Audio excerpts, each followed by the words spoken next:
The Fast and the Furious franchise is a franchise that really does kind of have a special place in my heart. When the first film came out, I was a lot younger, I was in my early years in high school, and I really enjoyed it. It spoke to what I wanted in a film. It had fast cars, beautiful women, tough guys, and lots of action.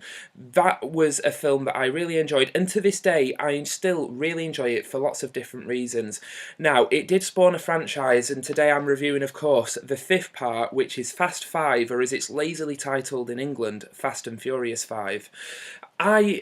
Going into this film, I didn't really know what to expect. The reason being is the Fast and Furious films are very different. Each one is very different from the others. The first film is a really good action movie, remake of Point Break. The second film's awful, a music video directed by John Singleton. The third film's probably the most interesting in the franchise, which seems to be a one-shot set in the future, which has really no bearing on this series whatsoever at the moment. Number 4 was a revenge film, dark and gritty. It took itself a bit too seriously. Number 5 is a heist movie. Now, going into this film, I knew that it was going to be a heist movie, but I thought, how can they apply the Fast and Furious sensibility, you know, all the flashy cars and girls, how can they apply that to a straight-up heist movie? And they actually managed to do it remarkably well.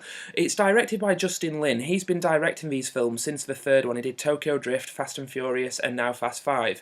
He is a director who I honestly think we need to look out for. I believe he's just been offered Terminator 5.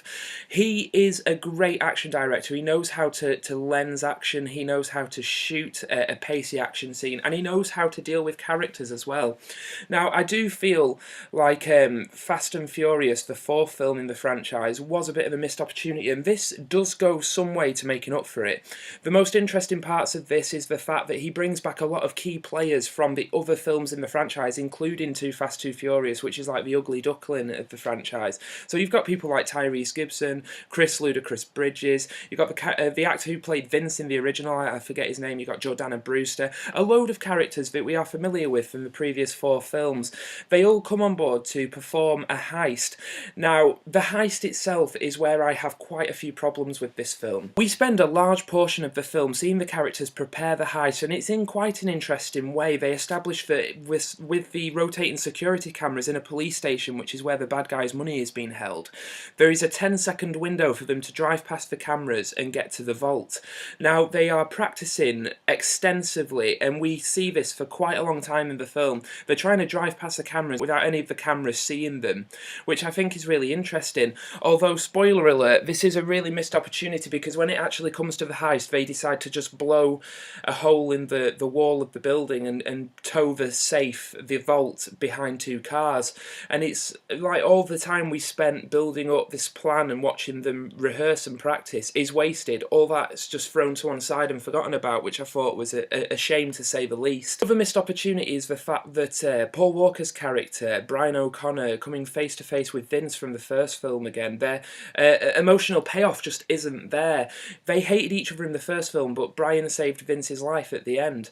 Now, this is a problem I had with Fast and Furious 4 as well a couple of years ago. Basically, when Paul Walker was reunited with Vin Diesel, they didn't seem to acknowledge the chemistry and the history that was between them. They just kind of slipped into their old shoes, and I wanted some sort of payoff, some sort of confrontation, some sort of acknowledgement of what happened in the previous films. And now they do that. You know, Vince has the scars on his arms from the end of the first film, but they don't really acknowledge what the characters went through together, so that was another missed opportunity. Having said all that, the best aspects of this film are the fact it's set in Brazil and it looks like it was actually filmed in Rio de Janeiro. The scenery in it is absolutely gorgeous, and on Blu-ray, which is what I bought here, on the Blu-ray it looks absolutely stunning. We also get Dwayne Johnson, who obviously The Rock from WWF, he joins the gang as an FBI agent hunting Vin Diesel and Paul Walker.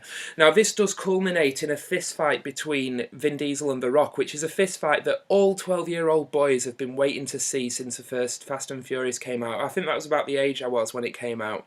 And I've always, you know, fantasised about seeing The Rock fight Vin Diesel, because that's just what guys do. When you actually get to the fight, it is a really well done, well choreographed, practical fight, but the way it's shot is in a darkened warehouse and you struggle to see most of what's happening, so that was another missed opportunity. However, The Rock in this film is rather brilliant. He is very charismatic, very likeable. I've always really liked seeing The Rock in movies. He's just so likeable and funny that I think he makes a welcome addition to the franchise, and it does leave it open so that he may join for Fast and Furious 6. So I like his character, and I also like the action. The car chase at the end, featuring Vin Diesel and Paul Walker's cars towing this massive vault, 10 tons of steel behind the cars, swinging, destroying everything in Rio de Janeiro. It looks fantastic. The action is really pacey. It reminded me of Michael Bay back in Bad Boys 2, which is a film I absolutely love. Despite what people think about that, I thought the action in it was fantastic. You know, before Michael Bay forgot that, you know, action scenes need a purpose. They even reference that in Fast and Furious 5. One of the characters said, "This is some Bad Boy shit." I really like that. Although the laws of physics do kind of take a back seat, you know, you have this 10-ton vault swinging around, destroying buildings, cars, everything in Rio de Janeiro, and you half expect when they pull up to be mangled, maimed corpses and people stuck to this vault, you know, after it's swung around Rio de Janeiro. But yeah, the laws of physics do kind of take a back seat in this movie, but, you know, I can forgive all that because it is really fun. I'm probably kind to this movie because I am a fan of the franchise. I loved the first film when I saw it. My friends and I in high school always loved it. It's been one of our favourite franchises, and we've watched every single one as they've come out.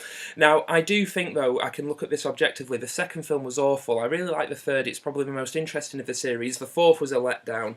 This film is probably the second best in the franchise after the first one, in that it does try to do something a little bit different. It doesn't focus on the street racing or the gratuitous shots of you know, girls' arses and stuff like that. It really does get down and dirty, down to business, and it is a straight up heist movie featuring these characters.